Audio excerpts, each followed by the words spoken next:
Hi, and welcome back to Purple Collar Life. In today's video, we're using the Ford Workmaster. That's the 1957 model 641 tractor with the Woods brush hog to do some brush hogging. And the question I want to answer today, because some people have been asking, is how do I level out the brush hog? Do I like it a little bit higher in the front or a little bit higher in the back? And how do I make those adjustments? So we're going to cover all that in today's video. And then at the end of the video, I'm going to talk to you about how I got some free blacktop in the driveway. Now, I'm not talking just about compressed millings. I'm talking about actual blacktop for free. Stay tuned to the end of the video for that. In the meantime, let's talk about brush hogging with the Ford Workmaster. Now, I've made some videos before about how to brush hog with your tractor. I'll put a link to that up above. It's also in the tractors playlist and the Ford 8N playlist, so I'll put those playlist links down below in the description. But some of the questions people have asked is how level the brush hog should be from front to back and how to make those adjustments. So let's take a look. So I've got the brush hog on here, and you can see how I've got it set right now. This is actually how I like it. The front is a little bit lower to the ground than the back. The dolly wheel isn't quite touching, but almost. And let me show you where those adjustments can be made. Now, the position of the brush hog is going to depend on what you're doing with it. I mostly drive forward over brush, so the front of the brush hog is what makes contact with the brush first. And I'm mostly in areas where I know all the obstacles and they've been brush hogged before. So I know that I'm not going to hit any big stumps or roots or rocks. So that allows me to let the front of the brush hog be pretty low, a little bit higher than mowing height, but lower than if I were cutting, sticks and debris in the woods, because this is mostly fields with high grass and weeds that I'm cutting. So this is about how high I leave it, with the front end cutting through that grass first, the back end a little bit higher, lets everything kick out the back. This is a rear discharge brush hog, so everything kicks out the back once you've gone over the material. If I were mostly going to be doing a different type of situation, maybe I'd want the front a little bit higher than the back, but for my situation, I like the front just a little bit lower. Not drastically lower, so much that the skids are digging into the ground every time you make a turn, but a little bit lower than the back. Now, there's a couple of different ways you can make adjustments on these brush hogs. For example, back here you can see this has a pin through it that's adjustable up and down on this arm. That would affect how high the dolly wheel sits in relation to the back of the brush hog.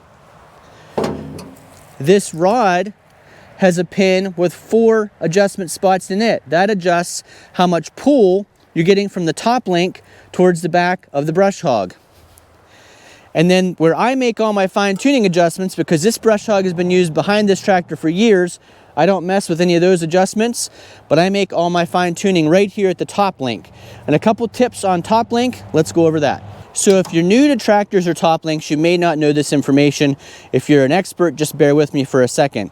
But the top link has threaded pieces on both ends that adjust simultaneously when you turn the top link when it's already in the back of the tractor and on an implement. The mistake I see some people making is they'll start spinning one end to add length to it, but leave the other end just as it is. I never make any adjustments to the top link unless I'm attached top and bottom of that top link, so that when I make a twist like this, it's hard to do with all the pressure on it. We'll go this way. It's unthreading both ends the same amount at the same time. If you ran one end halfway out and the other end not that far out, when you did try to adjust when you're connected to an implement, you might bottom out on this end because you've already run it, or be uneven on this side. So it's good to just let them adjust at the same time. That's how I do mine. Now, if you make the top link longer, so you're spinning it so that you're getting more thread out on both ends, then that's going to lower the back end of the brush hog. If you spin it so that you turn it like this, and you're screwing in those threads, making the top link shorter, that's going to make this whole unit pull closer, and the back of the brush hog will lift up more.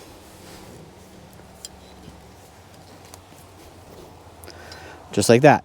As always, if you've got other tractor questions, please leave them down in the comments. I'd be happy to address them in a future video, or if I don't know the answer, somebody else might leave an answer down below in those comments.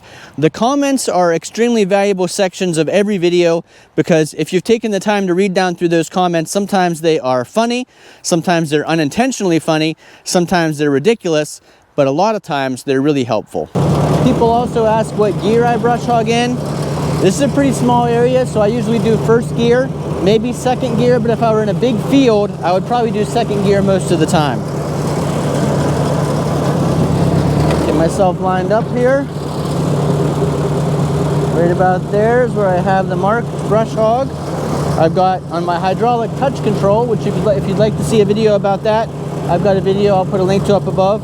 I've got a stopper right where I usually brush hog.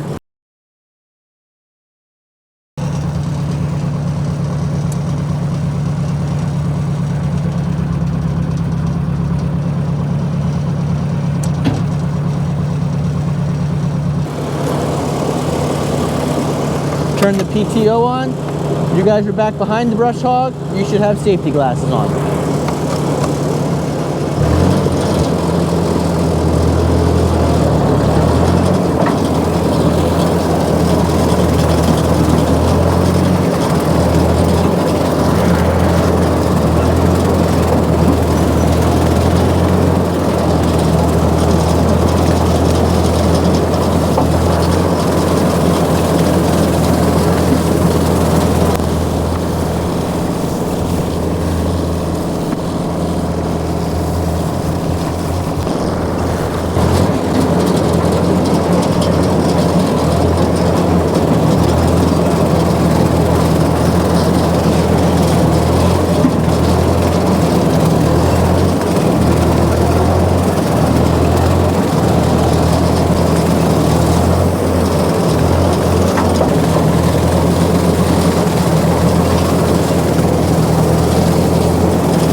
Bit of mud here. No problem for these tires.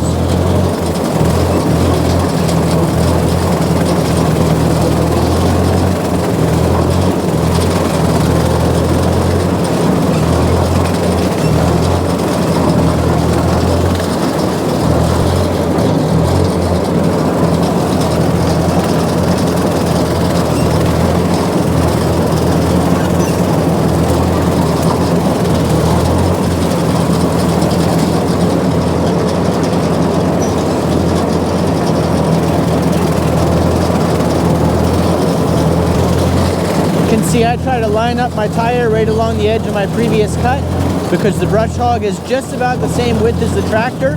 You can see that keeps me from missing a spot.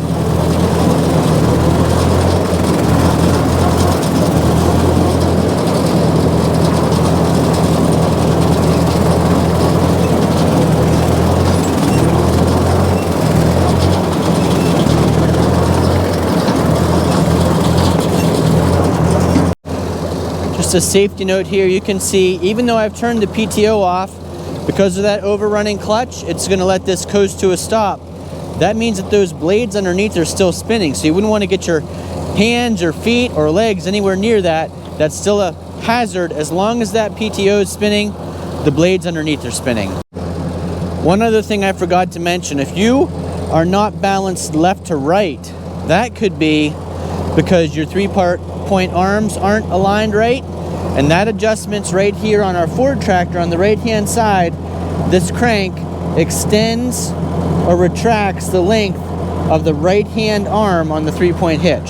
So if you weren't level left to right, try adjusting that.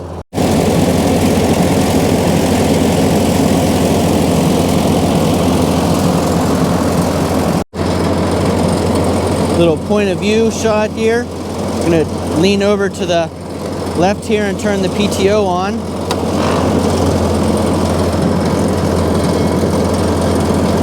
Put it in first gear. And we're off.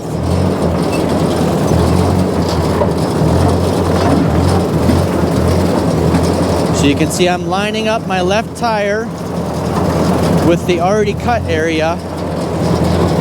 The high stuff's going underneath the tractor.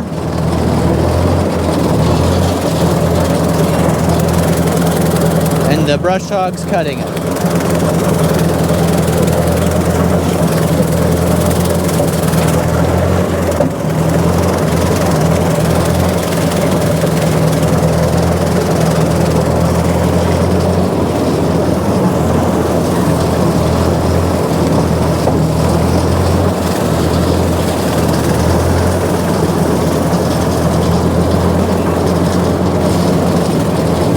This time I'll line my right tire up.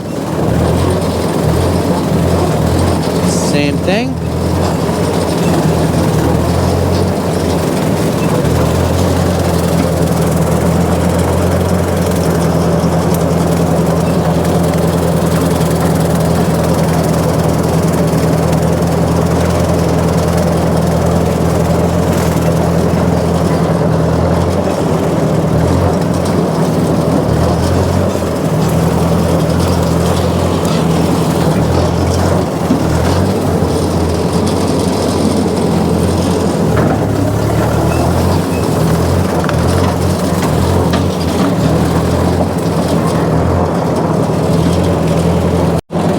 If you see a bunch of saplings in a spot like that, that oftentimes means that there was a stump there. So if you're brush hogging, yes, you could easily cut through all those saplings, passing over them with a brush hog like this, but you can't cut through the stump that's probably still sticking in the center there. So just a word of caution, if you see something like that, it may be more than what it seems like.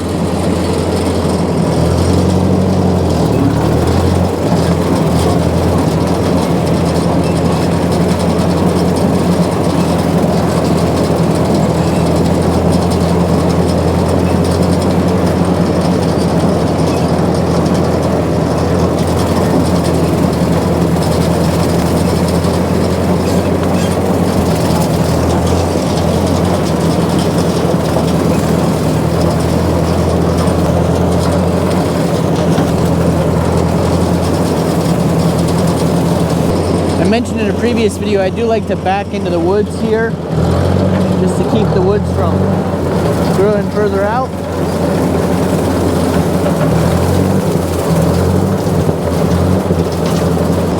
So I back in, pull out.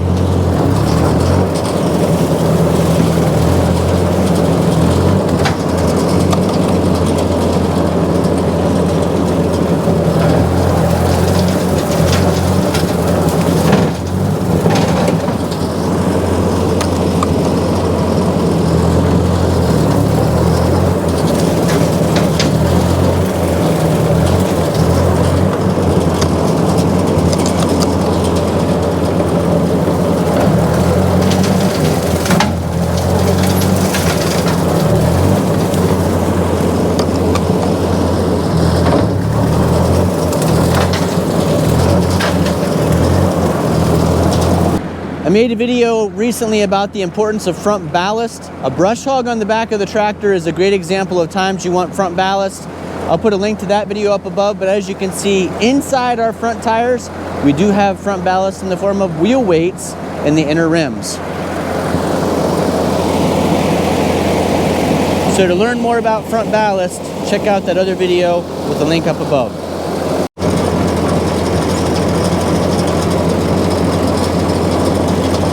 I've made several videos about tar and chip on this section of the driveway. Ultimately, it was a fail, but it did have one benefit. I'm going to show you that right out here. So as we walk out to the end of the tar and chip here, you'll see that the main road got new blacktop this year. And I've known for years that when they blacktop, if your driveway is a solid surface like blacktop, cement, or tar and chip, then they resurface the last little bit into your driveway to make it match up with the road. And thankfully, the tar and chip was here, so they gave us 6 feet of asphalt blacktop right along the edge of the road into our driveway. Now, originally they hadn't done that. They left it all jagged. It was going to break apart. I called out to Pennsylvania Department of Transportation and said, hey, you redid the main road, but you didn't redo the entrance to my driveway. They came out just a few days later, added that 6-foot apron, which is going to be awesome because now when the mail carrier comes along there to deliver mail, it was already digging up our tar and chip. The asphalt should hold up much better. So 6 feet by about 26 feet wide, free asphalt at the end of the driveway. And the really cool part is, now that that's like that, every single time they redo the road, they'll redo that 6-foot section into our driveway. Nice. The next thing I want to brush hog today is this right-of-way that connects our property with Mom and Dad's. I don't know if you can see way down there, but he already used the Ford 8N with the brush hog and did his end up to the creek. Now I need to do at least the top portion of this to get close to the creek, and that way we have a nice clear shot down through the right-of-way to see back and forth, and it's a nice path to ride the four-wheeler or the tractor or the motorcycle down through between properties.